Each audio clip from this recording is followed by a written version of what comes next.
Yeah, try and remind me if I forget to record it.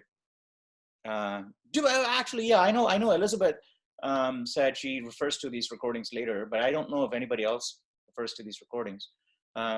Actually, here's the best test for it. Are the recordings from last quarter being useful to you guys? You know, because if the recordings from last quarter are not useful to you this quarter, there's no point in recording this quarter, right? Because they're not going to be useful to my students next quarter. So we might as well stop the recording and just, fool around.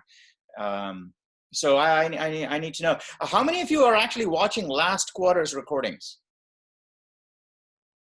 Okay, someone said thumbs up there. Yeah, well, Nathan just said sounds good. So are you guys, yeah, so thumbs up means you're watching it. Is that right? I don't know what the etiquette is on Zoom so far. Oh, yeah, I've been watching them.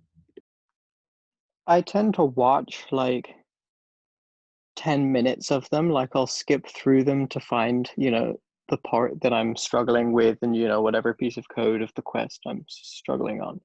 Hey, Joe, yeah, so since you're doing that, I want to make a request. Is that okay?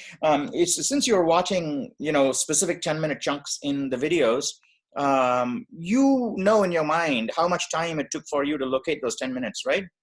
Mm-hmm.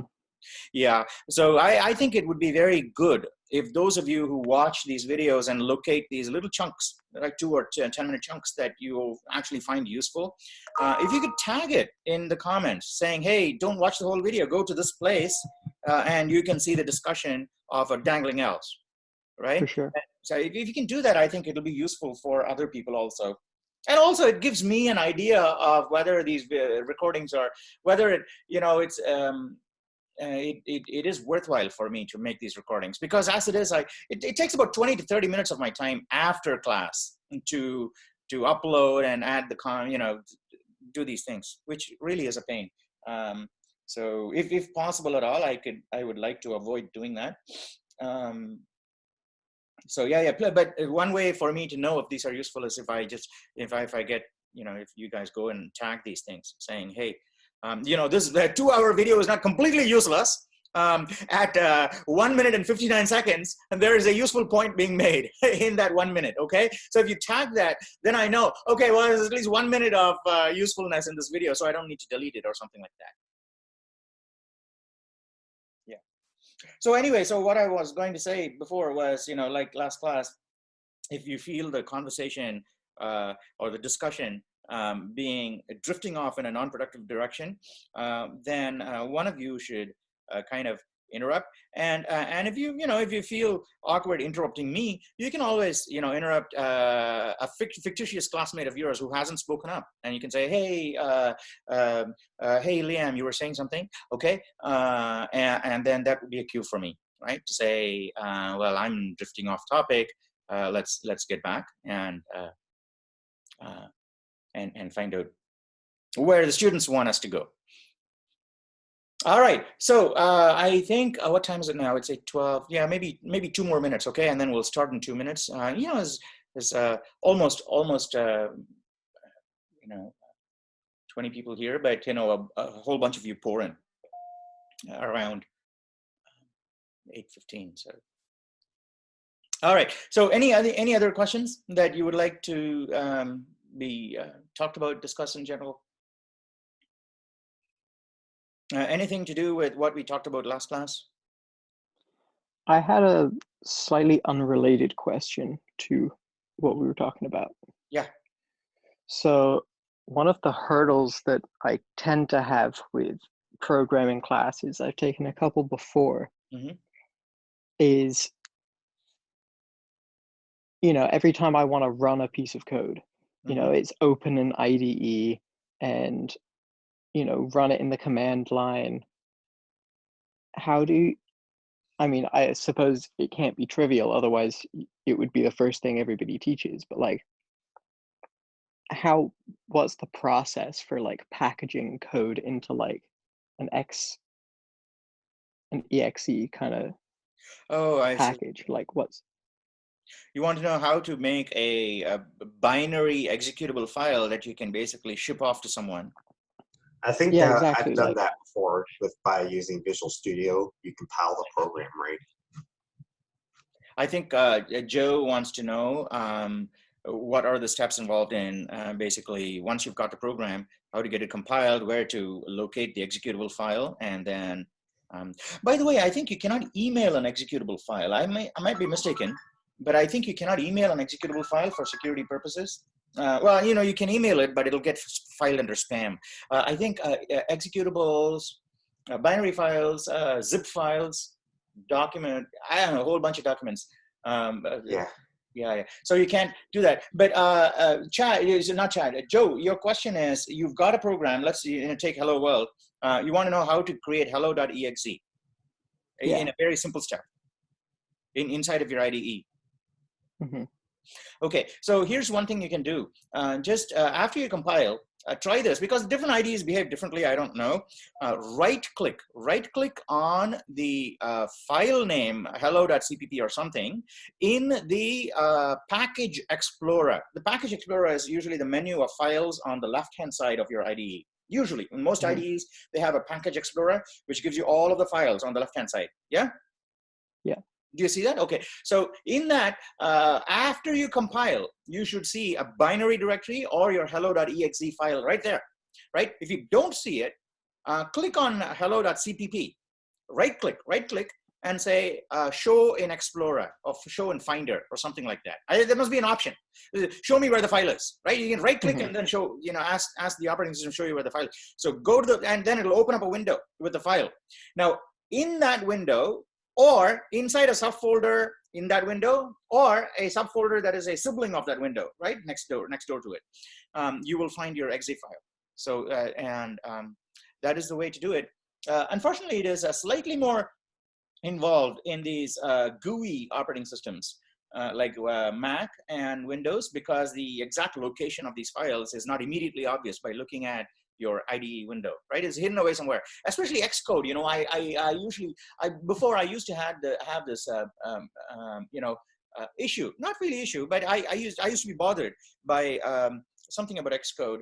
The default location where it stores all the binaries is actually some weird location. It's not even with the rest of the source files, right? The derived data, Xcode has this concept of derived data, meaning it's the supplied data is what you provide, the CPP files, header files, supplied data, you give it. And then using that, Xcode will create what is called derived data. Derived data is your supplied data, your source files being compiled into object code, and the object code being linked together to find them, create the final binary, executable binary. All of that is derived data. And if I'm not mistaken, I haven't checked in a very long time, a couple of years maybe. But I think in a previous version of Xcode, derived data, the derived data folder used to be somewhere else in the application libraries folder on your Mac, not with the rest of your source files. And that really confused me, because I really wanted to have all my projects in self-contained packages, right? And not contaminating any other areas on the computer. But then I think it's possible to reconfigure Xcode to make sure that your derived data also lives in the same place as your source code. But that's not the default, so most people don't do it. And then they compile the code, and then they are go into a panic because they can't see the executable file. They don't know where it is. So I know the feeling, because I think I must have spent a bit of time trying to look for my executable at one point. Yeah, if you're on a command line environment, it is so much simpler, right? You have a Windows machine, Joe, I assume, because you were talking about .exe. Well, I have Windows and Mac. I see. If you're on a Mac, it's and you're not using Xcode, and for simple projects, you just enter the folder or directory where you have the files and just build it by hand. Sometimes it's easier. It's easier to do that than but which is your preferred environment for working on the quests and all? Mac. Yeah. Okay. Right. It doesn't make a huge difference, but I think it's the Mac is slightly easier. Although VS Code, not Visual Studio, I think VS Code makes it slightly easier than Visual Studio. Because in Visual Studio, I know, because back when I was doing face-to-face classes in class on campus, students used to write code during class, and some of them used to do it in Visual Studio. And then I used to walk around and look at the, where they're being stuck. And sometimes it's another file that they've added to the project by dragging it into the folder. But then there's an additional step. They have to add it to the project also. It's not enough that the file lives in the folder. You have to add it to the project. And that was an unintuitive step for me, because I thought that just by adding the file into the folder, it's part of the project. Now, but that didn't happen. And that threw me off for, I think, at least 10 minutes during class. During class, when I was trying to help someone else do this. And then fortunately, we had another student who was using Visual Studio, who was able to help by saying, well, it's not enough to drag the file into the folder. You have to also add it to the project. And I didn't know that. Or maybe I knew that and I forgot, because I'd been programming on a Mac for a long time by then. Yeah, so those things you have to get around on your own, unfortunately. You can use subreddit help. But even better than all of that is just take a really quick, make a visit to the STEM Center online. I mean, they're open 24 hours, almost 24 hours, right? And there's people in the STEM Center, and they know they know Visual Studio, Xcode, and sometimes if I'm stuck, I might even go into the STEM Center, and they might have an exact answer for me. So, so I think I know how to compile with Visual Studio. Is there a way to actually do individual file on Windows? I'm sorry, what was that? Is there a way to compile a program that's not a solution on Visual C++? Yeah, of course. I mean, if you're on Windows 10, I haven't actually, I haven't to date, even though Windows 10 with the Linux prompt came out, I don't know, more than 5 or 6 months ago. I haven't seen it. I haven't seen anyone's computer with a Linux because I'm noticing I haven't seen a compile option when I right-click on my CPP file. Yeah, I know. And my son said he bought a gaming computer. This is Windows, I think. Yeah, they have to create a solution every time I want to compile. Yeah, and I haven't seen the command prompt even on that machine. It hasn't. If someone has it, I would like to see it, right? And if you share your screen at some point during class and show me the screen with Windows 10 and then the Unix command prompt. The PowerShell? Yeah, the PowerShell in Windows 10. Oh, can I show it to you? I think I found it. Yeah, fire up your Windows and go and show me the PowerShell. And the PowerShell is DOS. It's not DOS, right? It's Unix. Yeah. Yeah, I want to see it. I've never seen it. Meanwhile, while Chad is pulling that up, if anybody else has other questions, feel free to ask. Otherwise, we'll get started, right? And I'll show you. Blue. Can you hit Control+ a couple of times? How about I'll do this? That's just regular PowerShell, though. Yeah, that's just a regular PowerShell. It's a C: and a directory.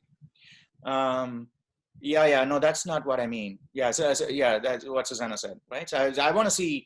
Susanna, have you seen it? Have you seen a Unix prompt on a Windows machine? The recent one? I've only read about it, but I haven't seen it yet. Maybe after the stay-at-home is lifted, maybe I'll go over to a Microsoft shop, because they have the latest and the greatest on tables. So I can go and take a look. But yeah. If someone has it, I would like to take a look. Ooh, I think I found where to install it.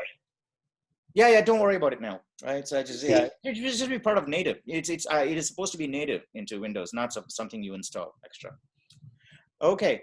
I think you actually do still have to install the Linux subsystem, but it's native in the sense that you can just find it in the settings and turn it on and have Windows install the necessary stuff. Oh, I see. I didn't know that. I see. Okay. Because you used to have to install third-party stuff to install a minimalistic version of Unix subsystem. But now it's all bundled into the Windows Store or something. Oh, so you get it from Microsoft itself, not from Cygwin or one of those. From Microsoft itself, yeah. And they're rolling out Python, native Python too. Oh, nice.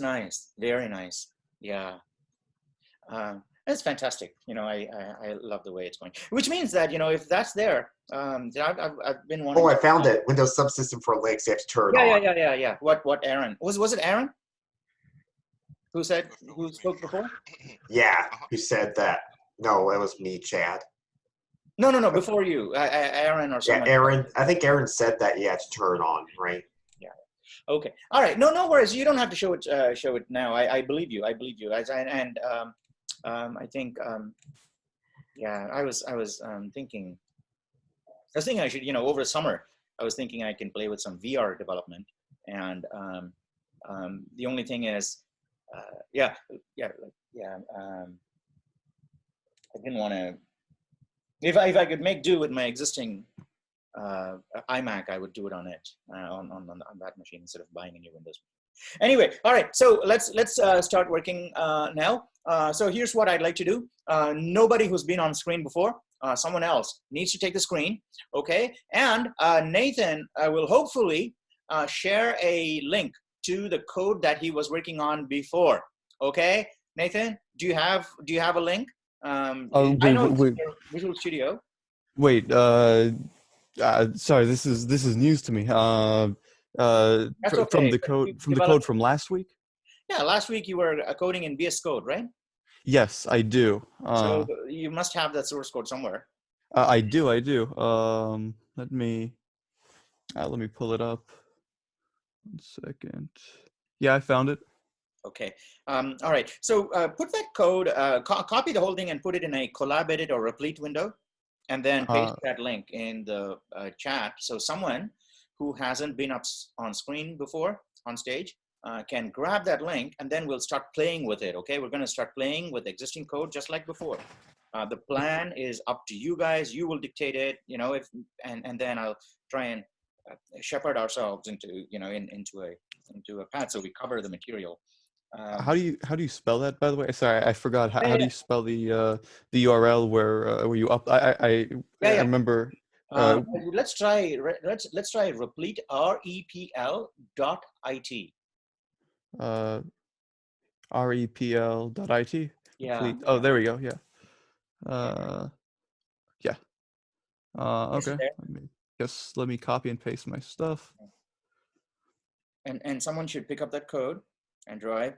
And by the way, and pass this message on to anybody who's not in class today. All right.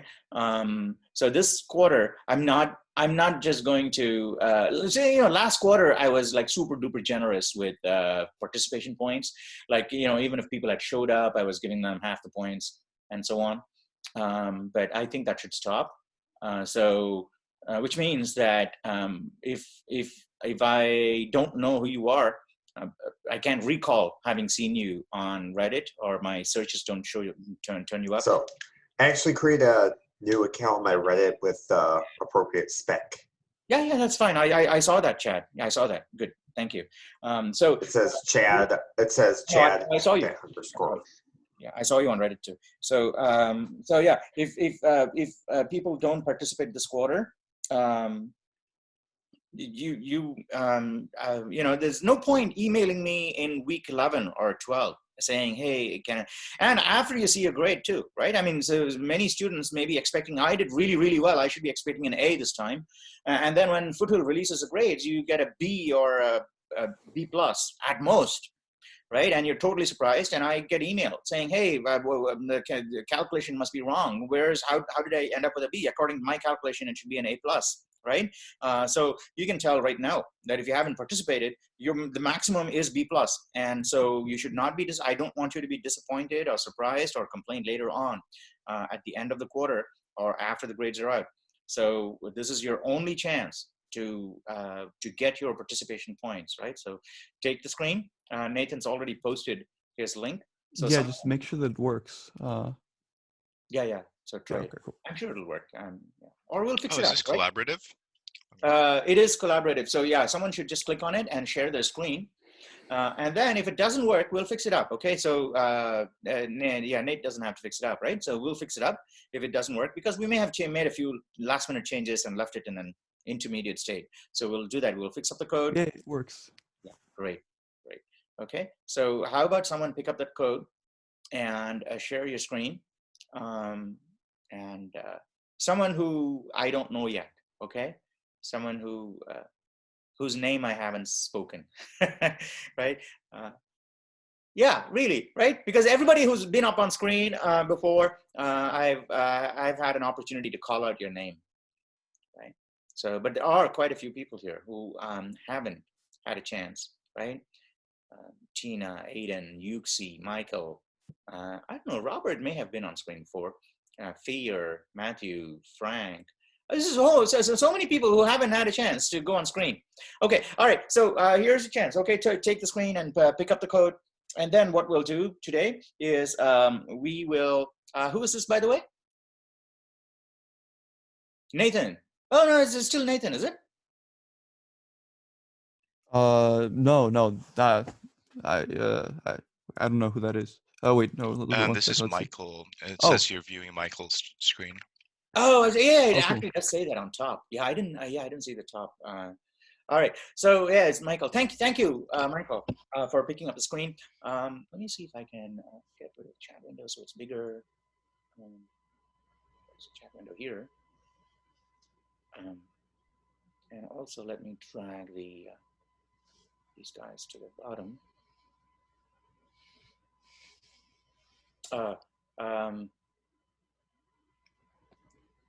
Okay, can you hit the Control+ button a couple of times? Command, is this a Mac or a PC? It's a PC, but I'm running on a VM of Linux. Right. I think Control+ should still work in Ubuntu, yeah. Great, I think that's fantastic. Okay, all right, so let's play it according to your plan, okay? So this is what I had intended to do, and if this is not working for you guys, you got to let me know. As far as I'm concerned, I think that we are pretty solid on input and output. Well, actually, no, there's one thing that I need to talk about, input and output, and I'm happy to talk about that now, which is really a problem that you will encounter, right? And I was really hoping that someone would pick up on this problem and post it in Reddit, right? And thereby get some points, but nobody did. And in fact, I gave you an opportunity last class to actually get some real cash too. Was it? I was going to give you $50 or $25 or $100. I don't know how much money it was, but I said, you know, take this program, make a change to it that is humorous or entertaining or interesting, right? It has to be interesting.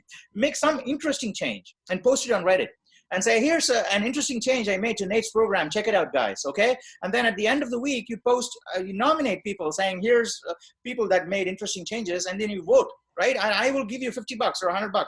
I got to look at the amount, okay? So I'll give you, well, let's make it $50 at least, right? So let me keep it interesting. I'll give you $50 to the person with the most votes.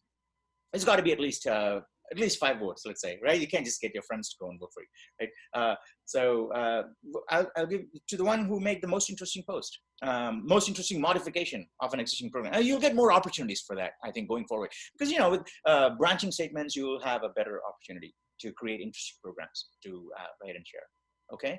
So if you're all okay with it, what we'll do today is I can talk about a very common gotcha, right? A very common gotcha with accepting user input, which happens. Now, and you know, ideally, I shouldn't even be talking about this because we've talked about it 2 times in the previous quarters, right? So in the previous quarter and the quarter before that, and it's on video in YouTube, and it is about how to accept user input, okay?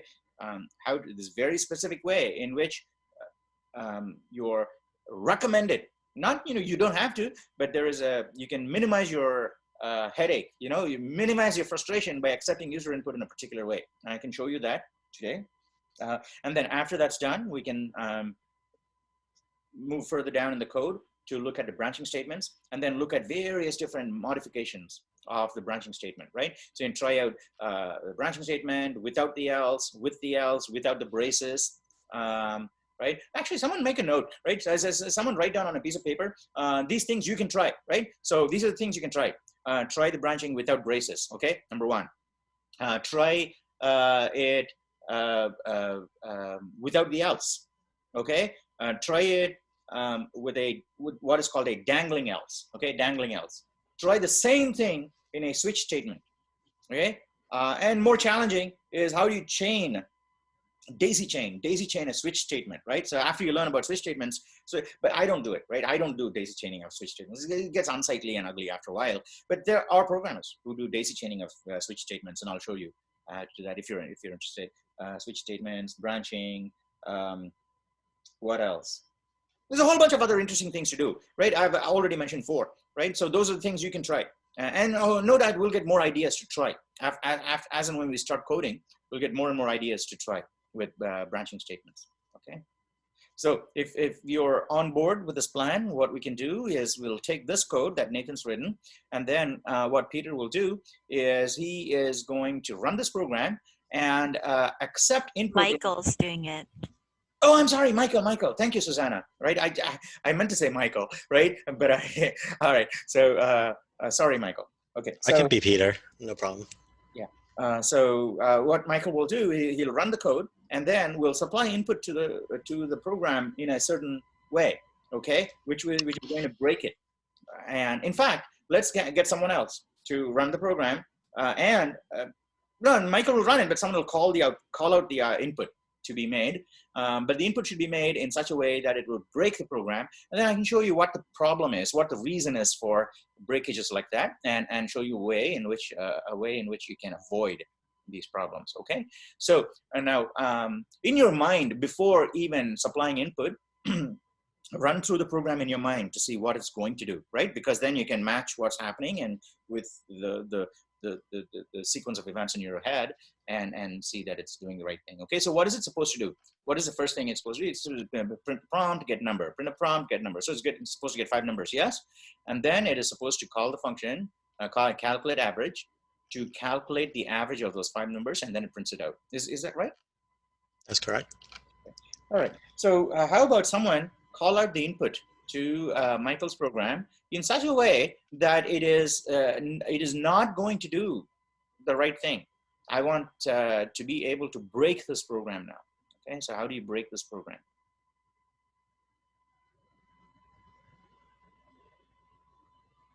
What happened? Oh, I see, you entered a really, really large number. Okay, all right, so let's see. Yeah, I tried to do overflow. All right, let's try again. Okay, so that's one breakage I'm not going to handle today. All right, so let's say not a large number. Try and break it. Let's try and break it another way. Just give you a character instead of a number. Right. Okay, so again, it broke. And you can try one more time and type a number and spaces followed by, a number space 5 times. 1, 2, 3, yeah, like that. Okay, so in this case, the program actually worked. The average is 1.2, isn't it? Because it's 6 over 5, 1.2. So the average is correct, and it picked up the numbers correctly. But your other prompts, they all got messed up. Yes. Yep. Yeah. What about if you entered 5 ABC1? So these are things that you should try, right? These are the experiments you should try. You should, you guys, endless scope for experimentation, right? So run it now. Sorry, I tried to run it. That's what happened. Hmm? I was the one who clicked run. That's why. Oh no, 6 no 6 and then no spaces ABC. Yeah, 6, I think this will actually be important if I want to test the game. Yeah. All kinds of different variations. Because, all right. So what we tried to do just now is try and enter. So look at the average is like some big ass number, and it's not even correct. Yes. And then one thing you can do to shed some more light on what's going on is after all the CN statements, just say have a bunch of cout statements right after all of them. After all of them. No, not there. Put in after all of them, right? After all of them. After put in a new line because put in a new line there. Cout. New line, and then say first number equals this, so first number equals A, second number equals B, print out all the numbers, right? So let's see if it got all the numbers. Yeah, and then copy and paste and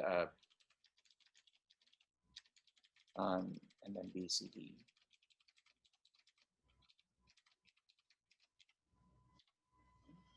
and then second number, third number.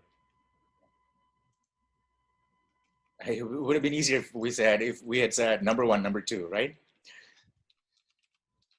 Now we've got to spell out all the words.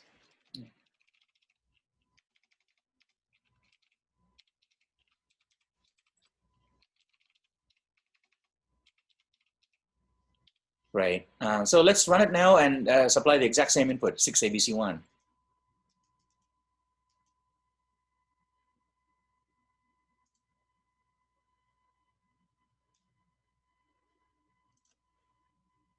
Oh, it thinks it's still running? I think it'll be fine now. 6ABC1. Yeah. Right. So where's the first number? You got the first number, 6. Yes? Yep. But, you know, the second number and the third number, they're all totally screwed up. And the third number is like totally screwed up, right? It's got this huge number. And then, so why is that happening? Now, the reason that's happening, one of the reasons that's happening involves a nuance about how functions are called. And I don't know if we should go into the details of that. Someone remember this and asked me the same question, saying, how is, you know, when you talk about functions in week 5, we'll talk about functions in week, this is week 4. Next week, we'll talk about functions. Someone can ask me after we talk about functions, saying, how is this related to the fact that when you supply incorrect type input to CN, the left shift operator, everything gets screwed up, right? So you can ask me that, and then I will go into the nuance of why that it gets screwed up in that particular way. You know, it's very interesting. It's very interesting, and gives you a whole new appreciation of how functions get called and functions get executed, right? So we'll talk about that next week, or, you know, week 6.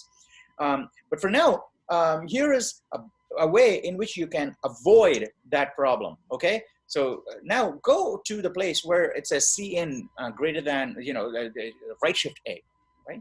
So the problem arises because we are accepting input directly into the into our variable from CN using that operator, right? It's just the operator, and the operator, that operator is actually a function. And like, remember what I told you before, right? In C++, everything can be overloaded, right? So the operator, the bit shift operator, is overloaded, which means it's a function. The operator has a function attached to it. Every time the operator is instanced, that function is going to get called, even if it's plus or minus, right? Even if it's a unary operator like a minus, the unary operator minus has a function associated with it. So every time it sees that operator, it's going to call that function, right? So, and the beauty of C++ is that these functions that are attached to operators, you can detach them and attach your own functions, so that when the operator is called, it calls your function, not, you know, the system-defined function. So the problem in this case is that we are using that operator, which knows to behave in a particular way, to accept input from the user, who will behave in a way which is not very particular, right? Because we have a function that accepts input in a particular way, but we're giving it to a user and telling that user, go ahead, you know, the world is your oyster, go ahead and play with this function, but we haven't told that user, this function only behaves in this way, you have to interact with it only in this particular way, right? So what happened here was that we gave the user the freedom of free-form input, right? They can type whatever they want. And we told them function will handle it, but that's not true, right? The function cannot handle it. So if we told the user, the function is, you know, here's a function, here's a program, you can use it however you want, then as a product designer, you know, as a good product manager, you have to be 100% sure that the program is set up for that. If you give the user a certain freedom, the program should be able to give the user that freedom. You can't tell the user you got the freedom, but the program doesn't handle that, then your product is screwed, right? So what we're going to do is that because we did not tell the user, so there's two ways you can handle this, right? And both of them are satisfactory and correct ways to handle the situation, right? But one of them is a better way, and you will know which one of them is a better way, okay? Here's the first way to handle the situation. First way to handle the situation is that you make no changes to the program whatsoever, right? CN greater than, right shift A, everything is exactly as it is, right? But before you go into the very first prompt, you're going to print some instructions to the user, okay? You're going to print some instructions to the user, no, before the prompt, okay? So you would say, you'd say instructions to the user, you'd say, please enter the numbers only one number at a time followed by an enter, right? So and you say that to the user. Now, once you've told the user what they need to do, then your program is correct. Even though it may be a lousy product, well, it's not a lousy product anymore because you've set the parameters of interaction with the user, right? Because you told the user. So, you know, you went and bought it, right? So you went on eBay and bought a crappy product. That's what you expect, right? You don't expect something that you got from, right? So as long as you tell the user, this is what you're buying, okay, you're good. That is a misconception that a lot of people have, is that, you know, it's not good enough, even if you tell the user. No, if you tell the user it's good, because, you know, you told them this is like a 2-penny product, right? It's not going to conquer the whole world for you, but, you know, it's 2 pennies and it'll do what 2 pennies is going to get you, right? You're going to put in a whole lot of work yourself. Is it, this is Ben. Hello. Yeah, Ben, yeah. My question is it possible to, I'm sure it's possible because it's digital, to, instead of giving the instruction like right beforehand, if the user made a mistake, let's say you're supposed to type in an integer, but then the user typed in a double, can the, I guess the command tell the user afterhand, saying that, hey, you entered this wrong, go back to it. I see. Yeah, then it will save That's a little bit actually what I was time. thinking. You know, I was thinking the better way to do it would be to check the user's input. If it's wrong, It will save time for the user. You know, repeat it and tell them, you know, try again with this or something, right? Yes, it is totally possible to do that. Can we try that? Not what we're going to do now. Okay. Okay. That's not what we're going to do now. That is, and in fact, that is the right way to do it also. I wouldn't say right way, because this is also right way. Once you've given the product, as long as you tell what you've got, you know, truly, right? As long as you don't dress it up, like, you know, a makeshift thing, dress it up and make it look like it's not more than what it actually is, then it is a right product. A wrong product is a product which, you know, advertises itself as something other than what it is supposed to be. So this is a right product, but it's an inferior product. The inferior right product, right? Correct product. Okay. So, but what Ben just suggested is actually also a correct product, but it is actually a superior correct product, because depending on the use case, right? Depending on the use case, it's because it is more tolerant of users, right? A good product is always tolerant of users, right? So what we'll do is do a satisfactory middle ground. Okay, we don't want to go all the way to Ben's suggestion, which says, you know, if the user makes a mistake, and just keep telling the user, try again, you know, try again differently, and until they give you the right thing, keep doing it. That's probably the best way to do it. But I will do the next best thing, which is to say, to handle slightly incorrect user input, okay, which is usually happens in most of the cases. And so here's what we're going to do. So where you have C in a double greater than A, the right shift A, so turn that entire line into get line.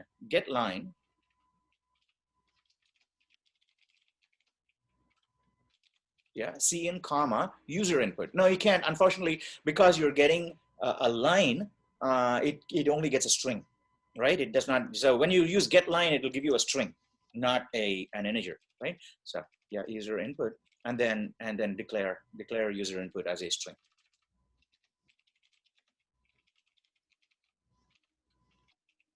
Okay, right? So when that happens, what the net effect of that line is that it's going to read the entire line written by the user, right? So now when you interact with the user, here's a very good thumb rule. Okay, here's a very good thumb rule to keep in mind. Always put yourself in the shoes of the user and think like a user, right? Think like a user. Now, when a user enters data into a terminal, like we're doing now, right? So in the user's mind, put yourself in the shoes of the user, in the user's mind, at what time precisely are they giving you the data they typed in, right? Remember, right? They're typing in, so you said enter a number, and they went and entered a number, 1, 2, 3, 4, 5, 6, 7, 8, 9, right? Now, but in the user's mind, when have they given you that number?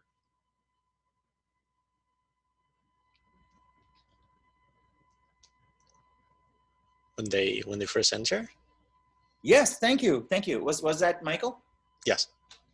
So when they press enter, right? So which means that from a user's perspective, when the user has done something and hits enter, that is when the user has imagined in their head that what's on screen has been taken and given to the CPU. Until then, the user is not aware. Until then, the user sees these digits, but they are not given to your program. They're just on screen. When they hit enter is when that has been taken and given to you. So there's two sides to this, right? There's two sides. Now, when they hit enter, what they're thinking of is, oh, I hit enter, but I have 5 numbers, 1 space, 2 space, 3 space, 4 space, 5. 5 numbers there. I hit enter.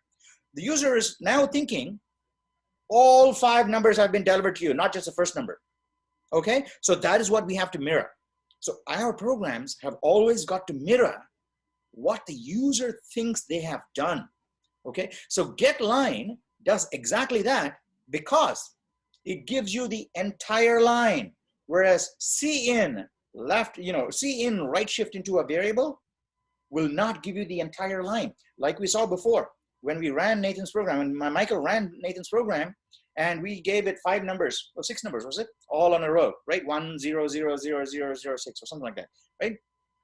You saw that it actually picked up all of the numbers correctly, right? It was correct. It picked up the numbers correctly and calculated the average correctly too. Yes, it picked up all the numbers. But it didn't ask you after every prompt. It picked up all the numbers on the very first time.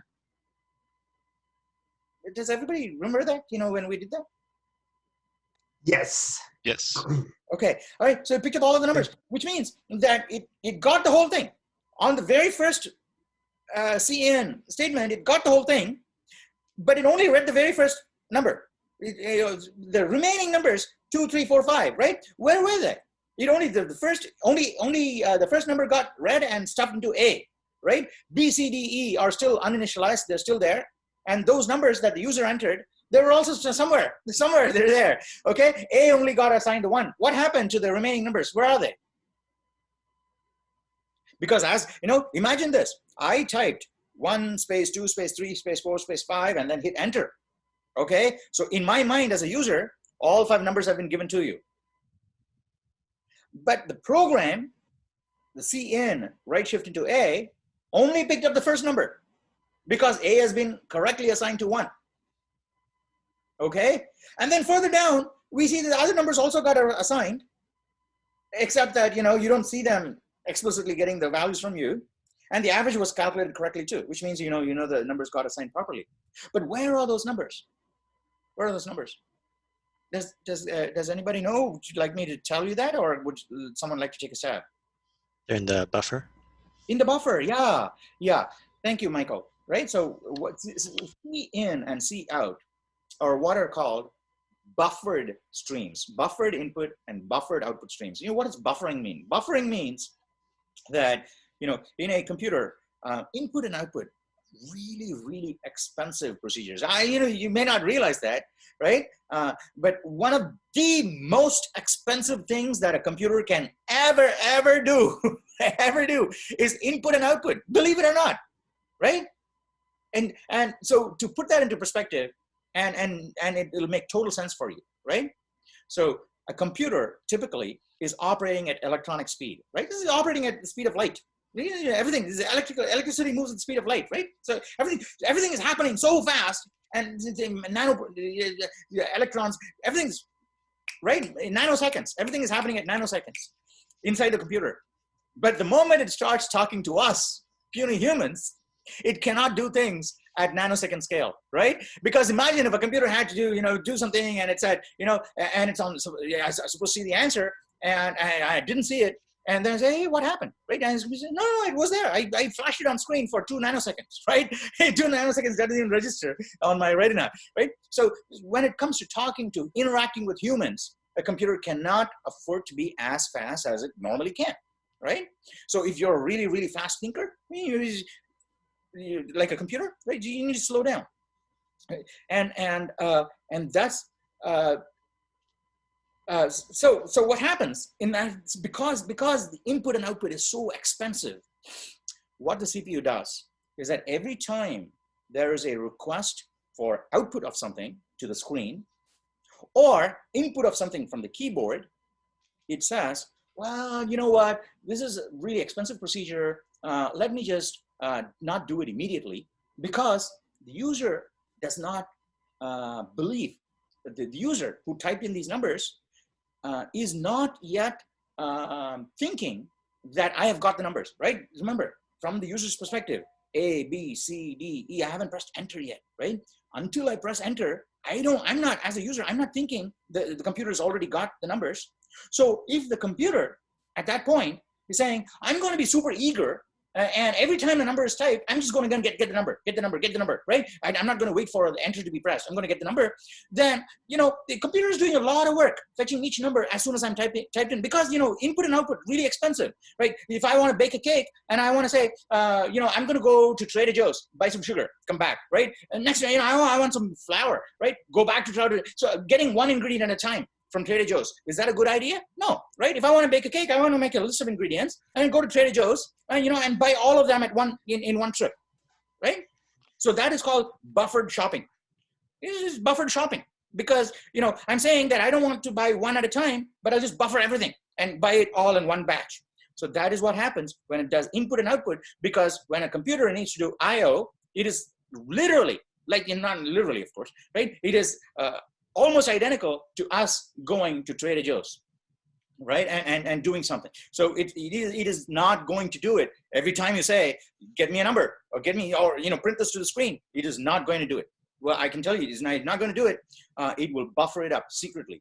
And it buffers it up because it knows, or it believes, the CPU, from the computer's perspective, it wants to give you an illusion that it is on top of what you say every single second, right? So think about it from that perspective. The job of the CPU is to give you the illusion that it is reading everything you say instantaneously, right? However, the reality behind the screens, right? The Wizard of Oz, the man behind the curtain. The reality is that it is not reading everything behind the screens. It is waiting for you to do something critical, at which time it'll read everything, right? So what can it do to make sure that it can give you a successful illusion? The successful illusion is achieved by saying that I'm going to get everything the moment the user thinks they've given me everything. Until the user thinks they've given me everything, I'm not going to touch it, right? I'll stay at home, right? So when the user says, I've given you everything, then I'll go to Trader Joe's and get everything. So that's what, so that is called buffered input and output. So when I gave the system 5 numbers, all of the numbers are in the buffer out there. It's not going to fetch them, right? And then it'll fetch the numbers as needed, one by one. So they're sitting in there. So, so get line, I don't know, I forgot where we're going with that. Let's continue with the get line thread, and maybe it'll, you know, sync back, right? Just give me a sec, actually. It's gotten really warm. Gee, I'm gonna switch the heater off. Hang on, just give me a sec, okay?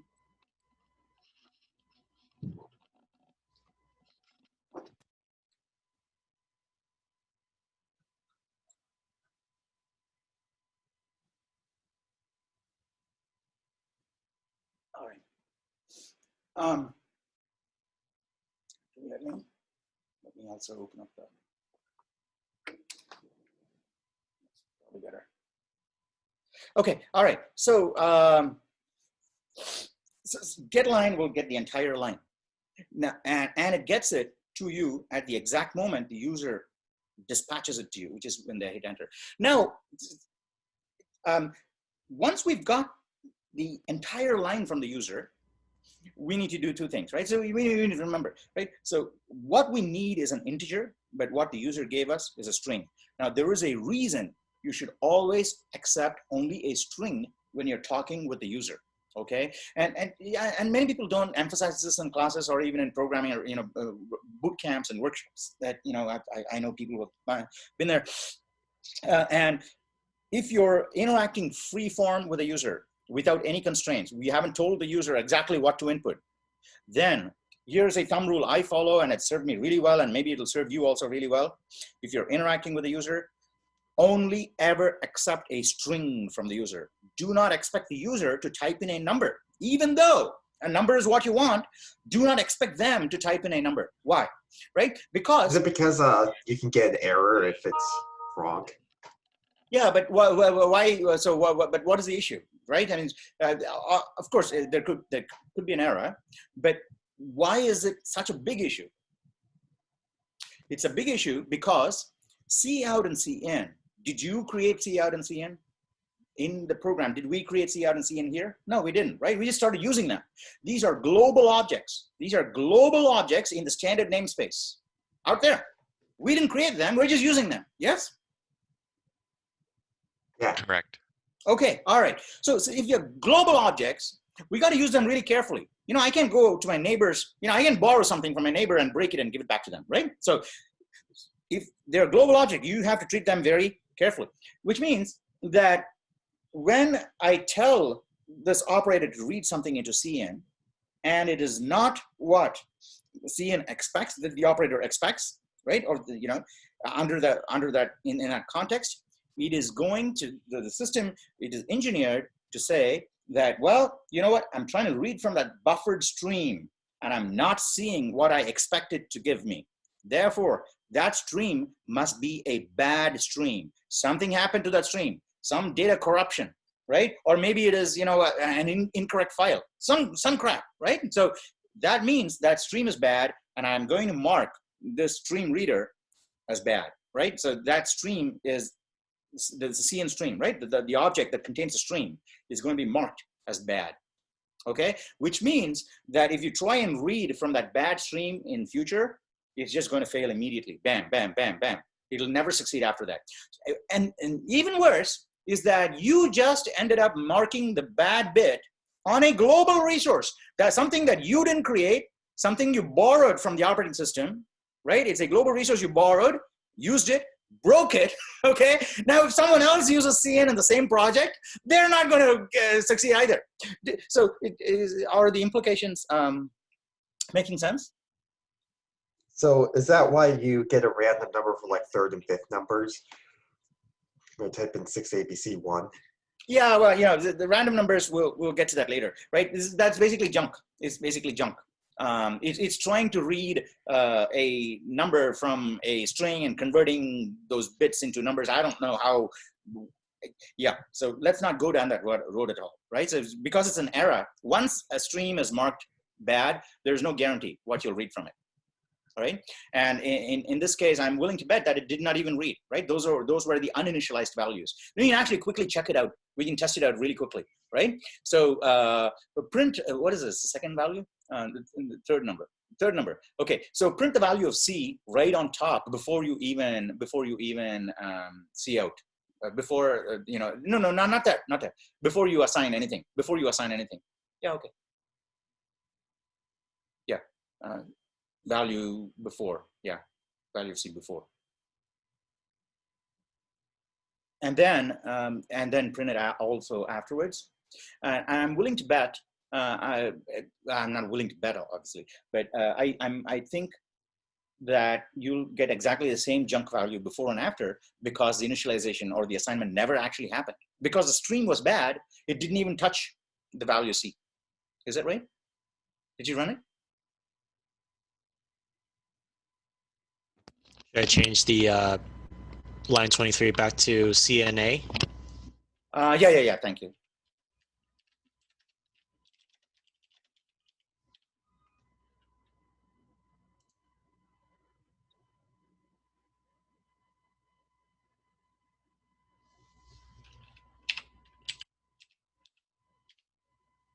Yeah. The third number. Okay, well, we did mess it up. Well, so it is true junk, right? It's true junk, and it is in fact being contaminated by the process of running the program also, right? But my expectation was that because the stream is bad, it wouldn't even you know, write into the memory location. Okay, so but anyway, so let's get past this point. What we want to do right now is extract the number. We want to extract the number from that string, right? There's a bunch of different ways we've talked about in the forums, in the modules, and also in recorded lectures before, but we'll do it one more time here. So we want to get the number out of user input, which is a string, right? At that point, you can actually print out user input if you want, just try it out in your own time, right? Print out user input, you'll actually see that it contains X6, ABC, and so on. Okay, so here, what we're going to do is create a stream just like cin. We are going to make a cin of our own, okay? And now, because this cin is our own, we can do whatever the hell we want with it. We can break it, we can trash it, and nobody ever is going to be bothered because it is our own cin, which was created in our program and which will naturally die anyway after our program ends, okay? So we're gonna create our own stream, no, it's buffered input stream, okay? And the way you create a buffered input stream is just like cin, we declare a variable, okay? And there is a class called iStringStream, input string stream, okay? So yeah, so you would hash include sstream. No, actually, it's, I think it's sstream. We'll find out, I think it's sstream. Yeah, and then below string user input, you would declare another variable, or you can do it where you did too. Yeah, that's fine. You can do it where, where you wanted to do it, just fine too. Actually, where you want to do it is better. Yeah, where you wanted to do it is better. Okay. Yeah. So you say iStringStream, right? It's a stream. No, iStringStream. Yeah, an iStringStream, right? And then, okay. So what name do you want to give this variable, which is going to behave like cin, but it's not cin, okay? It's going to behave like cin, but it's going to be your own variable. You can call it whatever you want, right? So let's call it, I don't know, let's call it myIn or something. Yeah, mockcin, or you can call it mycin. Never mind, that's fine, right? And then mockcin, okay, all right, so mycin needs to have a parameter. Now, so mycin is what's called a constructor, okay? It's going to construct that buffered object and, that, right? And we're going to give it a parameter, and that parameter is going to be the user input string. Okay, yeah, semicolon. Now, on the next line, yeah, you can do mycin right shift A. Okay, now what would happen is that operator, which knows to read all the numbers until it gets to a non-number, will read the 6 and stuff it into A. Then it's going to try and read another, basically at that point, actually that's it. It'll get that number, stuff it into A, and it's done. And it'll ignore the rest of it, ABC and what is it, ABC1, basically get ignored, right? Because it's not part of the number. It's in the string, and it's in the buffer too. It's in that buffer. So that ABC1 is going to be in that buffer, mycin, but we're not going to read it. We're just going to ignore it, right? Because we just read the first number, 6, right? Now you can do exactly the same thing. Do exactly the same thing for all of the other variables also.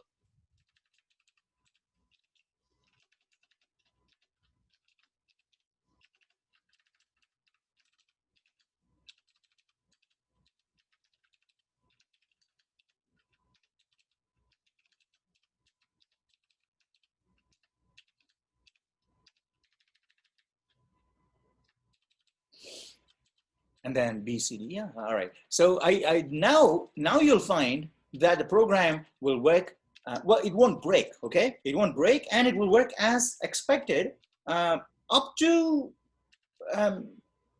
we'll find out, Well, I'll show you, right? So now if you run it, is it done? Do I still need to redeclare it the second time when I'm doing it? Or can I just say my CN? Oh yeah. Just my, oh no, you have to. Oh, hang on. Oh, you know what? Get line CN user input my CN. Oh, it's the same object. Okay, for now this is what we'll do. Okay, put all of these in blocks of their own for now, right? So, meaning that accept 5 numbers. There, go to the end of that line, the comment, line 23, hit enter, hit enter. Okay, curly brace there. And then put the closing curly brace after the mycin. Yeah, put them all, and then indent that in. Now the reason we're doing that is because the stream that we are creating it afresh for each time the user types some input.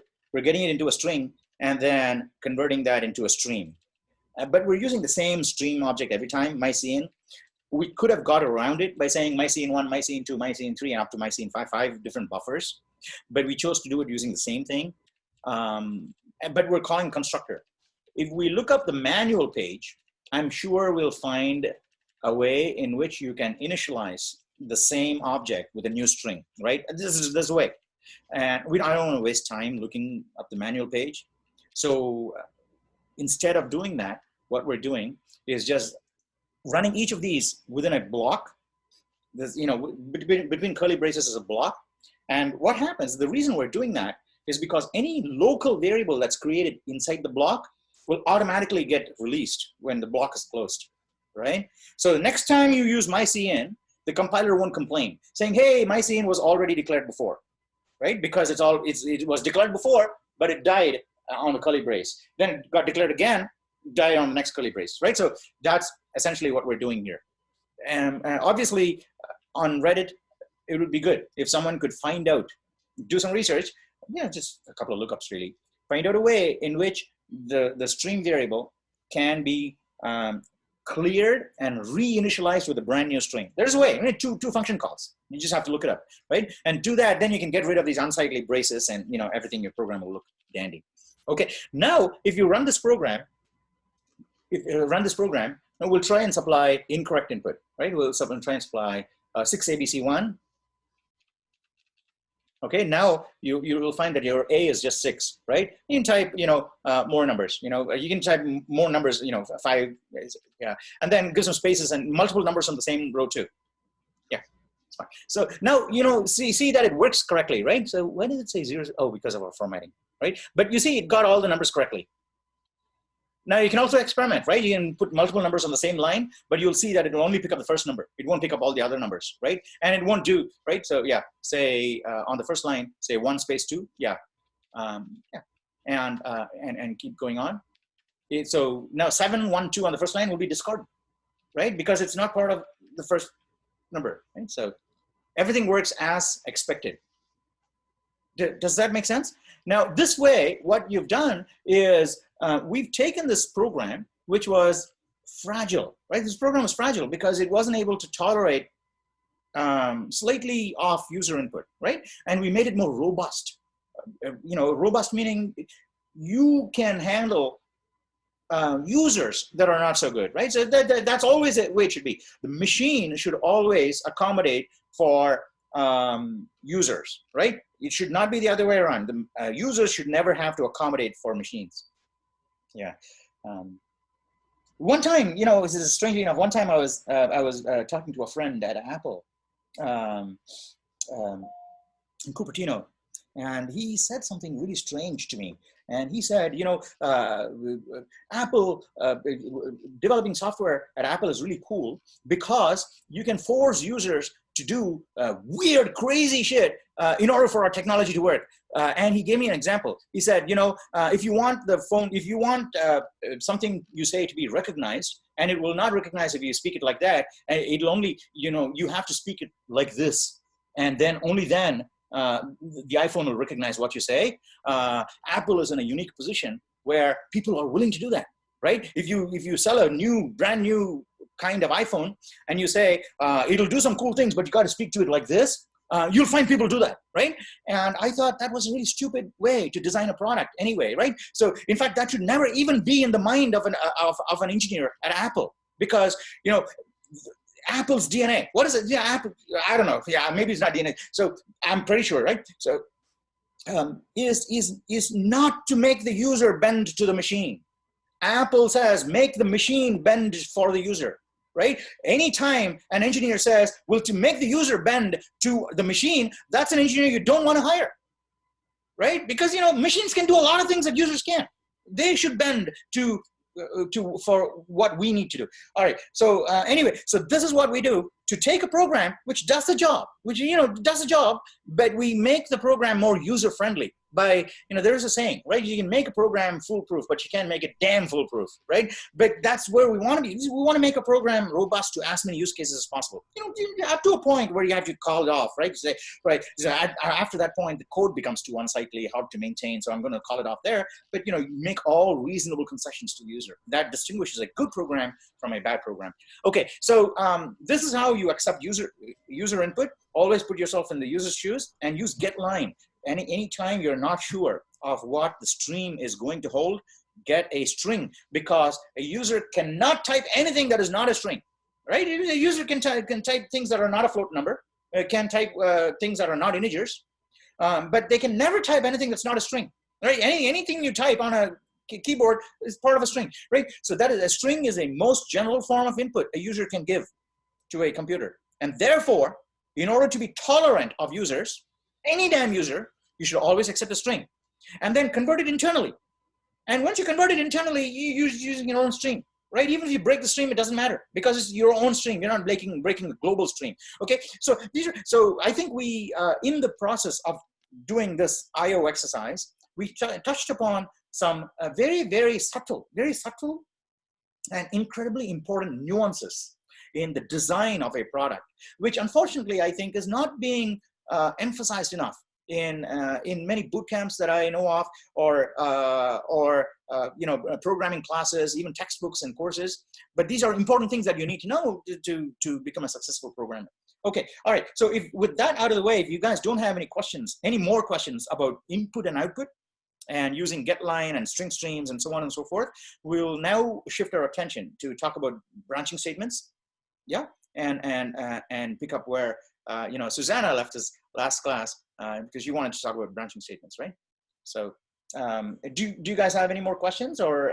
I do have a quick question. Mm-hmm. Strings. Do we need to hash include string every time we want to use? That's a very good question. Who asked this, by the way? Joseph. Joe, yeah, good question. Turns out that in certain versions of Visual Studio, I'm not sure about VS Code, right? In certain versions of Visual Studio, I don't know where these libraries are installed. It's apparently different locations. Yeah, you have to.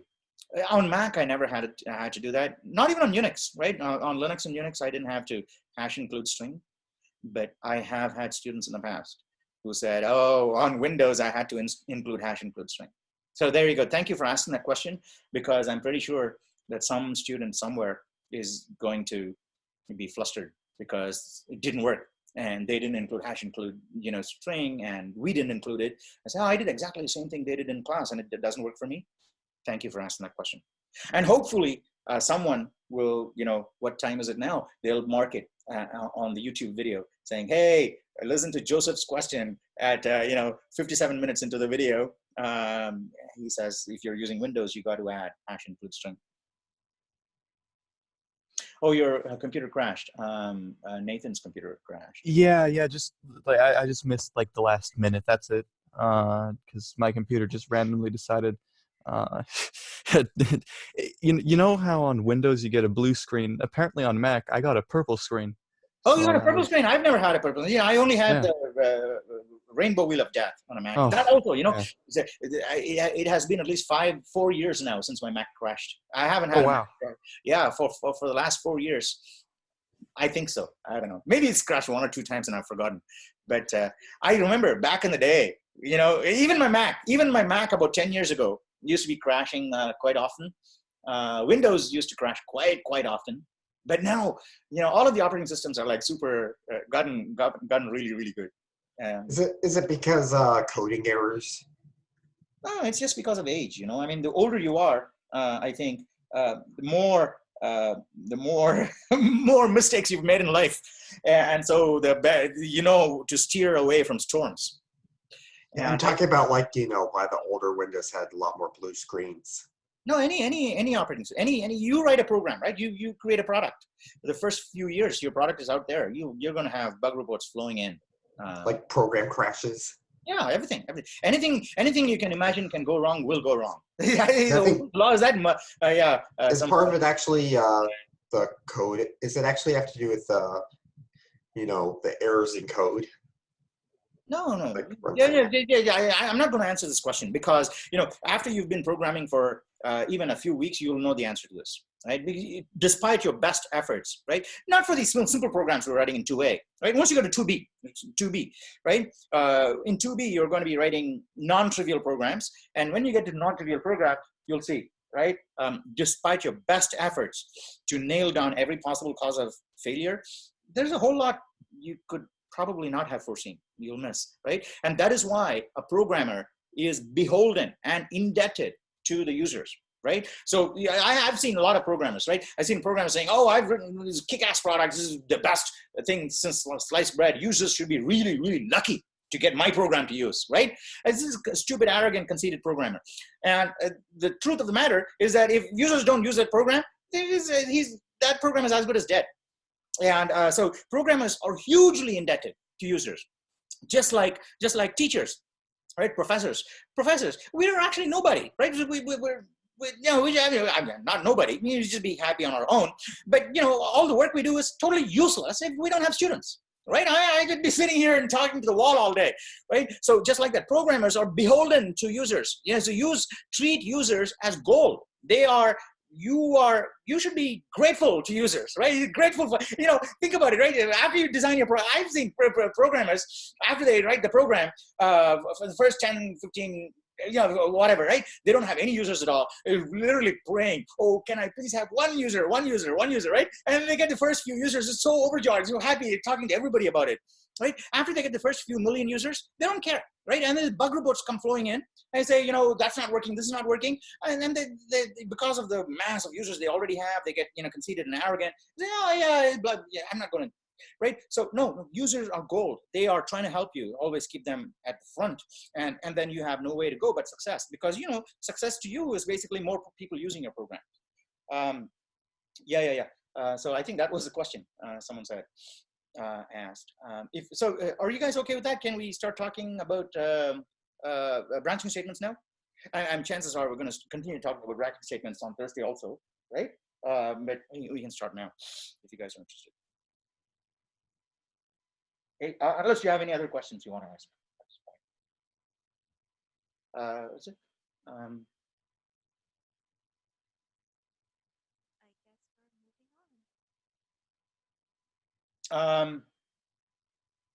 Why is nobody piping up? Are you guys good on this? No more questions? I'm fine. I don't have a question. And what is the question? Oh, you go. I'm actually curious about switch cases. When should I use them instead of an else or an if or else if statement? I've always kind of ignored them. Yeah, I can absolutely talk about that. We can talk about that very early on when we talk about branching. Anybody have any questions about the input output that we talked about? I had another question about strings. Mm-hmm. So you said, it depends on the operating system whether or not you have to hash include string. But is it good to put it there anyway, just in case we share it with somebody who's opening it on Windows or whatever? Yeah, sure, absolutely. Yeah, this is just an input file, and it's a very small file too. Maybe we can look at the string.h file. It's nowhere as big as some of the other input files. And bottom line is, compilation, no matter, even if you have a big project, compilation is not a big bottleneck in your development process. Yeah, go ahead. You should include it if you can. Right. What else? Anybody else? Okay. I have a question. Yeah. So I wonder why you see it goes getLine, cin, user input. So how does it work with this stream? Oh, so anywhere you see cin, you can substitute your own stream if you want. Is that your question? getLine will work with any stream, not just cin. Any input stream is fine for getLine. Suppose you had a data file. Okay, you had a data file, which had, instead of users typing in the numbers, you had a data file. Then you can get lines from your file using getLine and using the file input stream instead of CN. I mean, can I explain a bit better? So Sure. you see it says get line and it's supposed to get the user input first. Mm-hmm. Then how's it able to do is string stream and keep that user input? GetLine is not going to do string stream for you. It'll only get the string for you. No, I'm just saying, that next line, how does it like I see. So how's it like remember the input you did on getLine?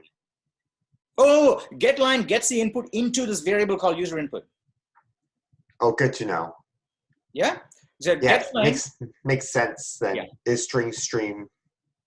I was actually looking up what it does. So getLine takes the input from CN, puts it in user input. iString stream makes a buffer by using user input and giving you a stream. And then what does myCIN do? Because how come it doesn't like? MyCIN is nothing. MyCIN is just an object that you created using iString stream, but the right shift operator takes myCIN as a parameter. So the right shift operator reads myCIN and stuffs A. Does that make sense? Those are the 4 lines. Yeah. So it only reads one character, right? No, it reads it reads whatever the operator is designed to read for that variable type. A is an integer, so it's going to read everything that it possibly can until it. Oh, cool. Thanks. That makes a lot of sense. Thanks. Just like CN. Yeah, I just thought that last one might be. I was just confused because it looked like it might be asking for it again, and how's it? Oh, I see. No. It's reading from the string, your own stream, not from the keyboard. Now I get it. So the reason why it truncates the numbers is because it reads as much as int can take, right? Yes. Until it gets to someone like, oh, there's a dead end. I see a or a non-integer, or a non-digit, or a space. Or space. Yeah, that's what I was talking about. Yeah.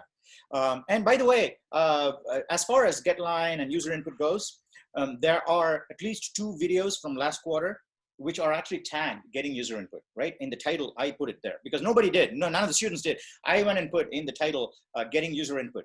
And there are, where I went into a slightly more detail, right? It's a little bit more detail about getLine and things like that. So you can watch that. Okay, all right. So can we move on to looking at branching statements? Yeah. All right. So let's scroll down to the bottom.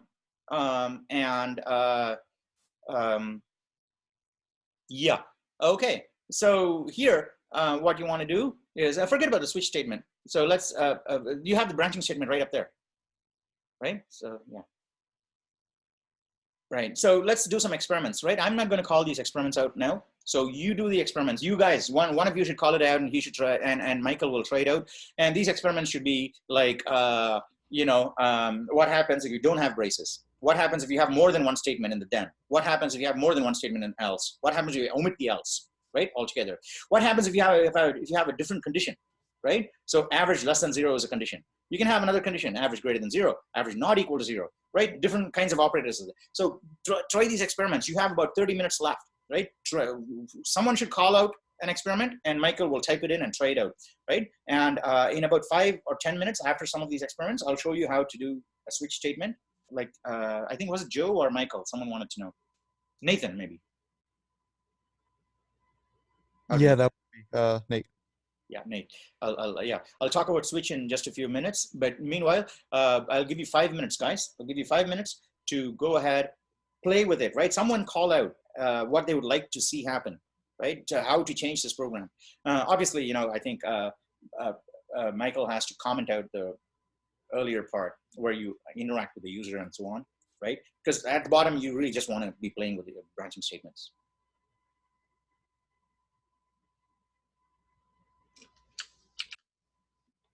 Yeah. And then, yeah, that's fine. So you can say if 2 is greater than 5, 2 greater than 5. And that's a condition, right? So it doesn't matter if 2 is greater than 5. And then, type something in, then else, all those things, right? And then change the 2 is greater than 5 to something else, equal, not equal, all play around rapidly, play rapid fire playing, right? Someone call out and someone type, right? Michael's going to type, right? If someone else wants to type, ask Michael, right? Take over. Call out, type, try, run it, compile, run, look at the result, okay? And if you see something interesting, ask me to chime in and I will chime in. If you don't ask me to chime in, I'm not going to chime in. I'm just going to watch you guys, okay? I'm just going to watch you guys play around and get an idea of how you guys play, how different people, what are the playing styles of the different students that I have, right? That's what I want to know.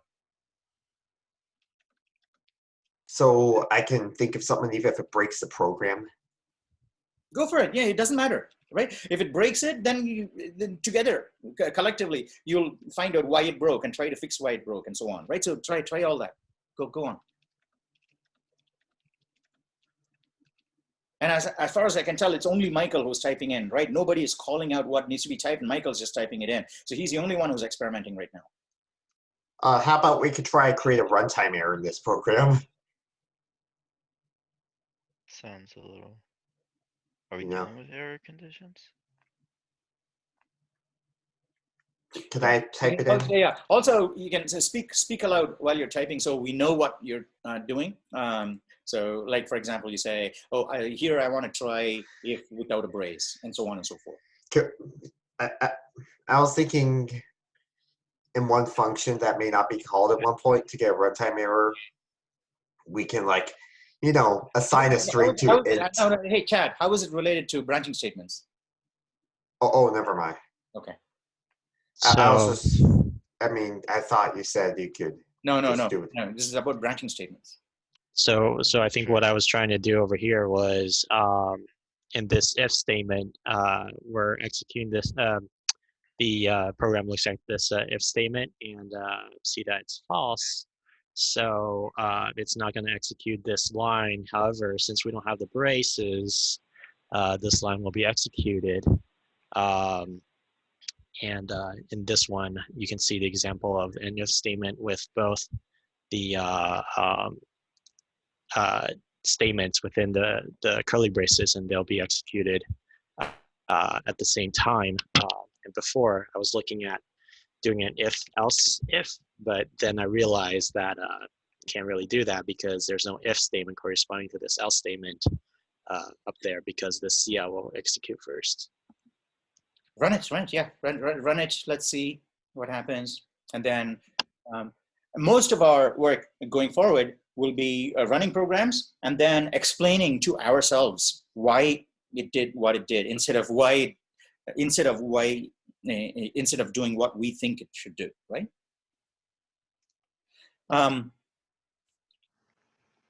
Yeah. So right now. That's interesting. I was actually expecting the top if to just completely bomb out because it didn't have the curly braces and like it wouldn't recognize it as a proper if statement. But it seems like only the line 84 executed. Right. Usually if statements. Yeah, if statements. I think they can accept just one line of code, just one line of statement if you don't have a curly braces, but afterwards all the other code will be treated as just a regular. Michael, yeah, you can indent it. Yeah, I think you were going to do that anyway. Yeah, that's what he's saying. This is what the compiler. So it would work kind of like this as well. Like if I had it like I was modifying it. Let me see if it run. Yeah, go ahead. It doesn't show up. Hey, Aaron, instead of modifying it on your own copy, call out modification and let Michael make it here so that everybody else can also see it. Oh, I thought it would modify it. Oh, there it is. It's showing up now. I think just takes a little bit of time. Yeah. So if it was like that, where it says if 2.5 see out, this is one way to do an inline, is what you're saying? Yeah. I see. Interesting. Yeah, and I think usually because the ending semicolon is at the after your statement. Okay. Yeah, I think usually some people do it. I mean, maybe it doesn't look that well, but some people do it, if else like that.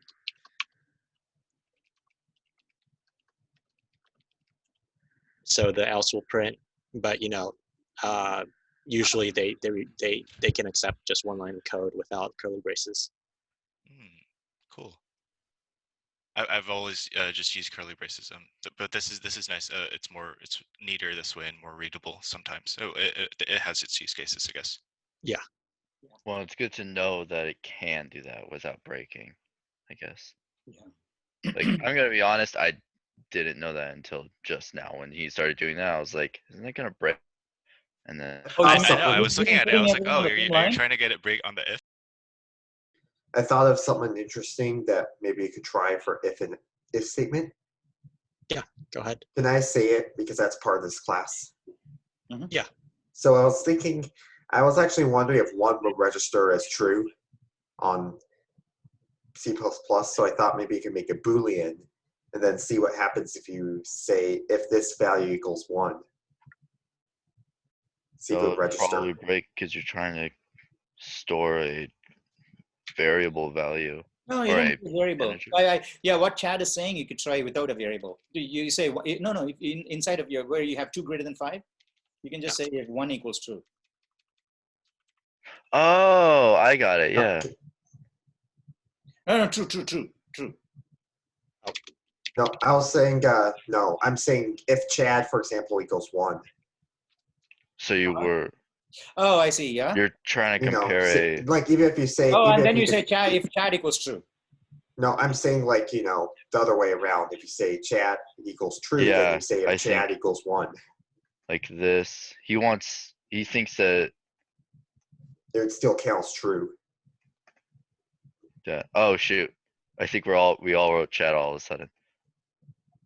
I'm not 100% sure what you're trying to do here, but yeah, true is basically synonymous with non-zero, and yeah, true is synonymous with non-zero, and 0 is synonymous with false.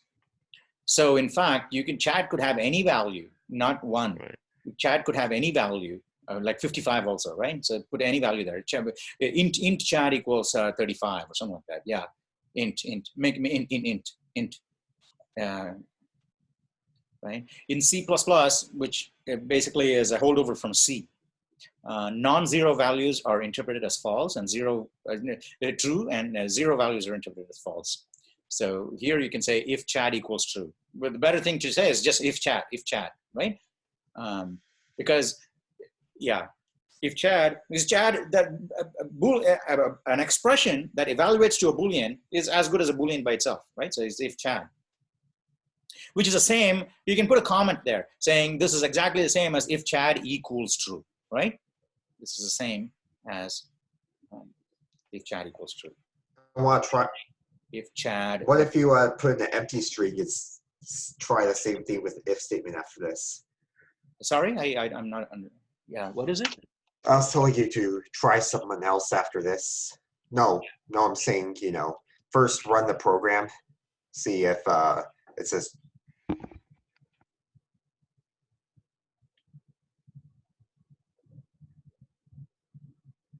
Run it? Yeah, I think sometimes it takes a little while to execute. Oh, is this your network or It could be. I think it may be when multiple people try to modify it, like how I did. It took some time for it to refresh on your side. Oh, is it? So there's multiple people editing the same file? Yes. Yeah. Oh, I didn't realize that. Oh, I see. I thought you guys were just calling out and Michael was typing it in. Oh yeah, I see all those icons at the top. Yeah. I got an idea. Can I change the int Chad to a string and try empty, see if it becomes false? Sure, go ahead. Good. Hey, Chad, that was a very good experiment. Very good experiment, Chad. Good on you. Okay, so no. String Chad equals empty string. Okay. So before you run it, what do you think is going to happen? The only thing is I get an error on string. How do I fix this? Yeah, you're fine. Oh yeah, all right, go ahead. So it has to be a numeric variable in order to be cast into a Boolean. Yes. So mouse over the underline, Chad. Yeah. Oh yeah, no, it's not like Python, right? Not like Python. No, I don't know what Python does, but I'm pretty sure in some other languages, empty strings are equivalent to false, right? Not in C++. Oh. Yeah. In Python as well, it does evaluate to false if it's empty. because I see. the string class has a data definition length parameter that it checks to see if it's empty. Right. Yeah. But yeah, in C++ and C, it's just integers. So if Jan, so is that so far? Does it all make sense? We can try. I was actually trying something. What if we set to null and see if it goes false? Set the What about empty char? No, you can't say int char chad. No, you can't say int char chad. No, because null is a pointer, right? Int char chad. Yeah. Int char chad. Yeah. It still doesn't like null. Why? Does it need to be a? No, where does it not? Where does it say it doesn't like null? Oh, there we go. Yeah, it treats it as false. Yes, because null pointer is 0. Mm-hmm. What about an empty char? Hmm? What about an empty char? Yeah, try it. What is an empty char? Wow. Be 2 single quotes. Oh, that's not even valid in C++. Try it. Oh, that's not a real thing. Try it. No, you shouldn't take my word for it. Try it. Get rid of null pointer and put 2 single quotes. 2 single quotes. Yeah, it doesn't even like it. It won't take it in. Yeah. To the C query empties character. However, you can put a /0 inside of that, which is a null character, right? Which is actually a byte 0, /0. Now it'll interpret as false. It's giving me a big green line. Implicit conversion from int to char changes value from.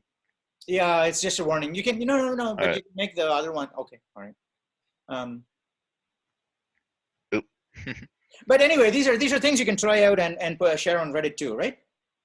And including your hypothesis as to why it's not working or why it's working or what, and things like that. These are interesting things to share.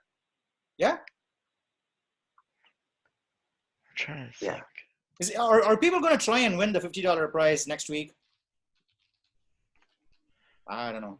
Nobody's. Oh, if it's $50, I'll go for it. Well, $50 is $50. I mean, an amount, huh? So I got to find the sweet spot. Where it makes sense for you guys to. How do I win the $50 prize? Was again? Too much, and we get suspicious. So we have to start questioning where all this money comes from. Right. This is just my money, so don't worry about that. Do I have to pay taxes on it? It's all post. Oh, that's the big question. I think if I pay you more than $1,000, I got to give you a 1099, and you got to declare it in your returns. But so the limit is 1,000. I see. Yeah, up to $500, up to $1,000, I can just gift it, and it doesn't. You don't need to. I think you need to declare it in your returns, but I don't know. No, not a big deal. You get Amazon cards from your family, right? So do you put that in your tax returns? I don't think the government is. No, I was only joking. But it is. You're right. If you're a waiter, and you get tips, like even if it's a $5 tip, you got to count up your tips and declare it at the end of the month. At the end of the year. What constitutes a tip? Man, we're getting off topic. Yeah. All right. Thank you. All right. So let's. So this is clear, right? So can we start talking about the switch statements now? We'll talk about. Someone remind me to talk about dangling else's next class. If you guys have not watched the video about dangling else's already there from last quarter, right? So I hope that you would watch that so that we don't have to go over the same material again and again, right? Think about it, right? For you guys, this material is coming to you for the very first time. So it's all new and it's exciting. And but if I want to talk about dangling else's, I got to give you the same spiel, like 3 years or 3 quarters. I got to give you the same thing over and over again, right? So think about it from my perspective. So you can make it a lot easier for me if you just watch the video before you come to class. Okay, all right. So are we okay to try switch statements now? We got 10 minutes. Yeah, I'm very interested in it. Okay. All right. I'm more so curious. Someone else asked the same question, but I'm also curious, like, why do we use switch cases instead of an if? Yeah, I'm going to talk about that too. I think Nathan had Okay. the same. Nathan had the same. Nate asked the same question. Yeah. Okay, so we're going to do something with an if statement, and we're going to transform it into a switch statement. Right. So you'll see both cases there. Yeah. Okay. Yeah, get rid of it. Oh yeah, comment. Okay, so let's to type in this thing here. If and then true, just say true, right? True, and true you can replace later on by, you know, a equals b or a less than 5. You can put whatever condition you want. We want a condition that evaluates true, so I'm just putting in true there. Are we okay with that so far? Yep. Okay, good. All right. If true, let's say a equals 5. A equals 2. A equals 2. If not, say a equals something else.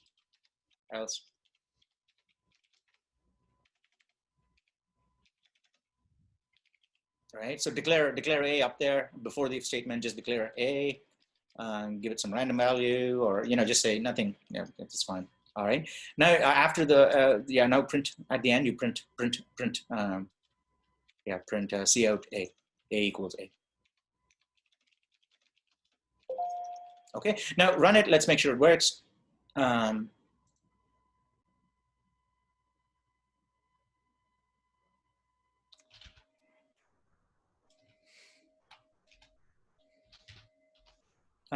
Why is it not running? It's so slow with just 6 people on it. Yeah. But, you know, 6 people, they're not even all editing the file. I think it's probably just the server on this, right? I think if you click someplace, it shows up your name. But I think I was modifying it a little bit. I see.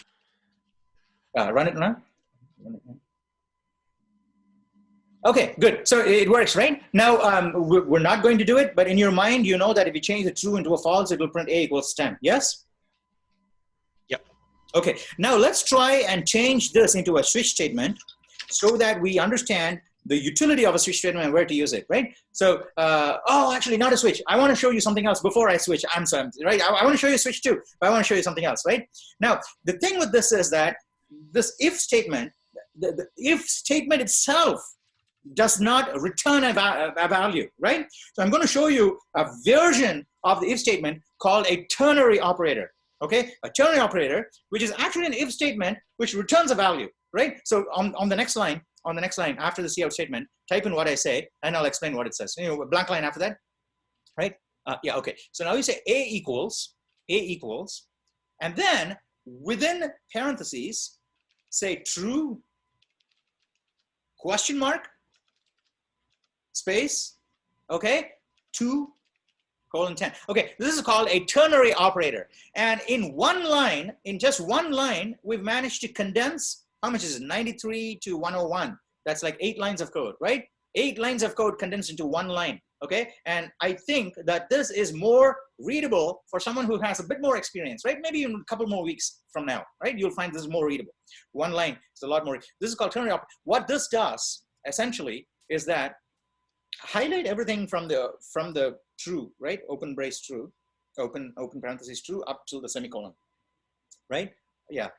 The highlighted part here is basically an expression. It is an expression involving a ternary operator. Now, so far, you have seen binary operators. Binary operators take 2 parameters, right? A plus B, 2 A and B, two parameters, 2 arguments, 2 operands, right? Binary. Unary operator, -5, right? 5 is the operand, and the minus is the operator. -5, unary. Now, a ternary operator is an operator that takes 3 parameters, okay? Not 2, not 1, 3 parameters. That question mark is a ternary operator. Now, if, you know, strictly speaking, I told you before, right?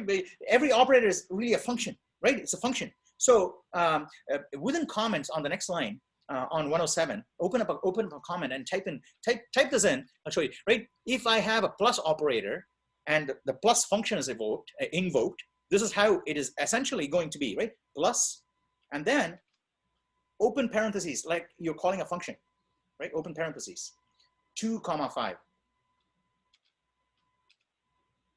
Right.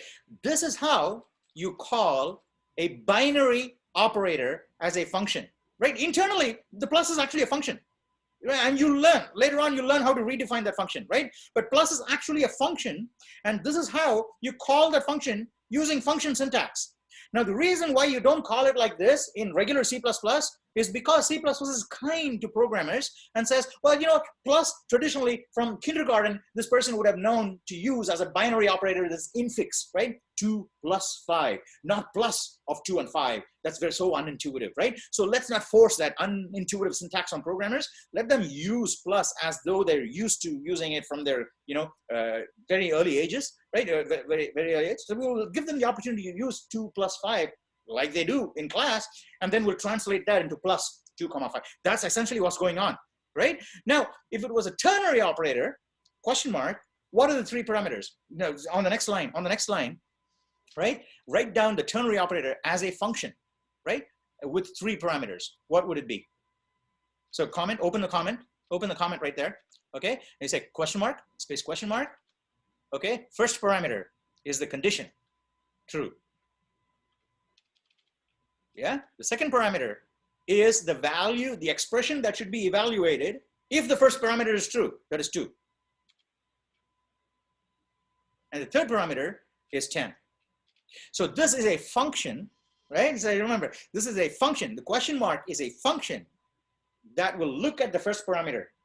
If the first parameter is true, it is just going to return the second parameter.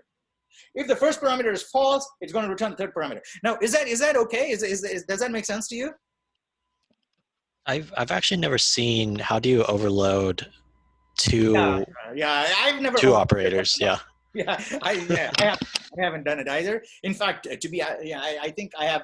Well, I've probably overloaded plus and minus, right? But question mark, I've never overloaded. My 20 years of programming, I've never overloaded question mark. But I don't even know if it's possible. But you know, it may be possible. So, but a shorthand notation for writing exactly what that is what we did before, right? On line 104. Is it line 104? On the left-hand side is not an expression. Line 104, left-hand side is not an expression, right? Left-hand side should be what is called an L value, right? In C and C++, there is this thing called an L value and an R value, okay? An L value is anything that can go on the L side, the left-hand side of an equal sign. An R value is anything that can go on the right-hand side, right? R side of an equal sign. That means that an L value is something that can be assigned to. It is assignable, okay? An R value is something that you can assign. Now, an expression is not an L value. You can assign to an expression. You can assign to a plus 2, yes? So an L value, so an expression can never go on the left-hand side of an equal sign. But an expression can go on the right-hand side because it is computable and assignable, right? No, you can take the value and assign it to something else. Does that make sense? Yeah. Right. And so you say L value equals,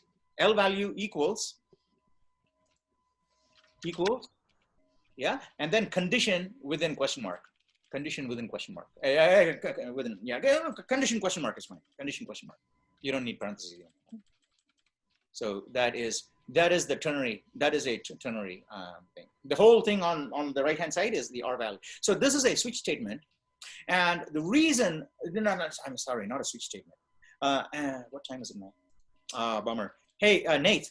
Who wanted to talk about switch statements? That was me. Yeah, Nate. Is it okay with you if we talk about switch statements on Thursday? Okay. Yeah, that's fine. We'll talk about switch and then we'll do loops also on Thursday. Okay, cool. Yeah, but we got 3 minutes. Because you know we can talk about this for 3 more minutes easily. So is everybody clear on a ternary operator? A ternary operator is basically a shorthand if statement, which also does something more than if, right? Because a ternary operator returns a value. An if statement does not return a value. A ternary operator returns a value. So it is in fact, it's got a power that an if statement doesn't have, right? They're both similar. They're like the knight and the rook, and the knight and the bishop, right? Equal power in chess. Knight and I don't know if they're equal power. Ages since I played chess, but equal power, but they have slightly different powers, right? Like that. An if statement and a ternary, equal powers, similar, right? But this does something slightly different. That does something slightly, yeah. So here, these are things that you can experiment with and you can play around and post in Reddit, share in Reddit. And anybody who, posts something interesting, has to be interesting, okay? Interesting or humorous or worthwhile. You should nominate themselves or get someone to nominate them for the $50 prize at the end of this week. So if you don't assign something, it generates a warning. Where does it say that? Yeah. There. Yes. No, it's a warning because it's on the previous line. Just say say a number. Just say 15 or something and semicolon. 15 or something. On the previous line. Yeah. Does it do type check to make sure like 15 and 10 are both integers? Could you put like strings in there instead of like anything? You can do anything there. But could you mix things up, like put integer and then put a string? Oh, I see. So you're saying who asked that question? Robert. Very good question, Robert. Yeah, thank you for asking that question. Right. So what Robert is asking is on line 107, can you turn the 15 into a string and leave the 10 as an integer? Is that right? Did I get your question correct? Yeah. Does the compiler pick that up? Very good question. And very good experiment, right? And it's invalid because it is being assigned to one thing on the left, right? It's not being assigned to two things on the left. And that one thing on the left is only one type. So you can't say that if it is true, then A has to be a string. If it is false, A has to be an integer, right? You've already declared A to be an integer. You can't change the type of A. Does that make sense, Robert? Yep. Yeah, good question. Thank you for asking. So those are the things, right? So you would say in the YouTube video, here's an important question, interesting question, and Robert asked, right? And so on and so forth, and 25 point, 1 hour 42 minutes or something like that. All right, so we touched upon a few important concepts today, and dived a little deep into, not very deep, into branching statements. No doubt we'll do more branching statements, also switch statement, and also loops next class. And maybe even the beginning of next week. That's fine, because next week is week 5, isn't it? This is week 4. Week 5 we'll talk about functions and also looping and arrays. No. Functions come later. We'll do arrays first. We'll do arrays and then we'll do functions.